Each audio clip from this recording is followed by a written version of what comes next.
Break के बाद भी आपका स्वागत है और अब बात करते हैं इस वक्त की एक बड़ी खबर की। खबर यह है सूत्रों के हवाले से कि फर्टिलाइजर सब्सिडी 1.7 लाख करोड़ से बढ़कर 3.4 लाख करोड़ करने की योजना बनाई जा रही है। इस खबर पर हमारे साथ जुड़ रहे हैं जी मीडिया संवाददाता तरुण शर्मा। तरुण, बताइए अब और क्या खबर। मैं मृत्युंजय मैं बताना चाहूंगा कि जो वेस्ट एशिया क्राइसिस के बाद जो फर्टिलाइजर के प्राइसेस हैं उसमें एकाएक बढ़ोतरी देखने को मिली है। इस वजह से जो फर्टिलाइजर मंत्रालय है वो ये चाहता है कि जो बजट के अंदर एस्टिमेट किया गया था फर्टिलाइजर सब्सिडी 1.7 लाख करोड़ को तकरीबन 100% से बढ़ाया जाए, जो तकरीबन 3.4 लाख करोड़ हो सकती है।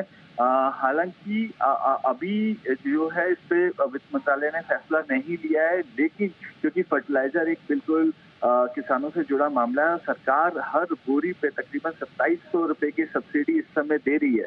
तो ऐसे में यदि प्राइसेस लगातार बढ़ते रहेंगे तो फर्टिलाइजर की सब्सिडी को यहाँ से बढ़ाकर यदि 1.7 से बढ़ाकर 3.4 लाख करोड़ तक लाया जा सकता है। एक बड़ा बोझ यहाँ पे सरकार की किटी पे देखने को मिल सकता है। इसके साथ साथ मैं अपने दर्शकों को बताना चाहूंगा कि जो हमारे सोर्सेज हैं वो बता रहे हैं कि जो पेट्रोल डीजल के प्राइस 78 दिन तक नहीं बढ़े थे, उसका बोझ भी सरकार पर तकरीबन 1.23 लाख करोड़ रुपीस आया है, जिसमें एक्साइज ड्यूटी की जो कटौती है वो शामिल है। और जो हमारे सोर्सेज हैं वो ये भी बता रहे हैं कि ग्रोथ को लेकर अभी कोई इतना बड़ा कंसर्न देखने को नहीं मिल रहा है।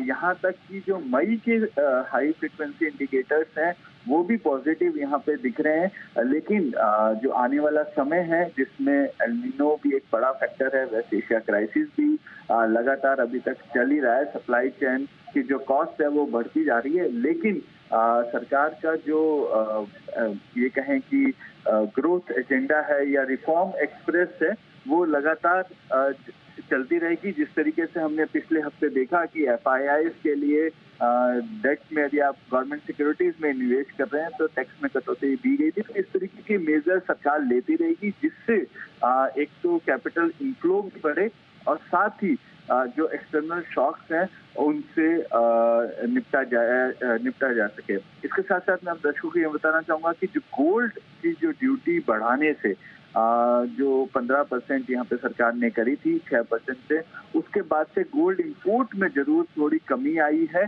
और लेकिन कई ऐसे फैक्टर्स हैं जहाँ पे सरकार को जो बोझ है वो बढ़ता हुआ दिखाई दे रहा है। लेकिन फिस्कल डेफिसिट जो 4.3 का जो टारगेट है, सरकार उसको पूरी तरीके से मिटिगेट करने के लिए आश्वस्त है और साथ ही ये भी मान रही है कि उनको बोरोइंग नहीं करनी पड़ेगी, एक्स्ट्रा बोरोइंग यहाँ पे नहीं करनी पड़ेगी। और जिसके लिए जो एसेट मोनेटाइजेशन और विनिवेश का जो लक्ष्य है 80,000 करोड़ का, उसको भी सरकार इस बार पार कर सकती है। और उसके लिए हर हफ्ते DP department of public enterprises और दीपम इन दोनों ही डिपार्टमेंट की हर हफ्ते रिव्यू मीटिंग हो रही है और उनसे प्लान लिया जा रहा है कि क्या विनिवेश यहाँ पे हो सकता है। ठीक है, चलिए बहुत शुक्रिया तरुण आपका इस पूरी खबर के लिए। तो फिलहाल इस बुलेटिन में इतना ही।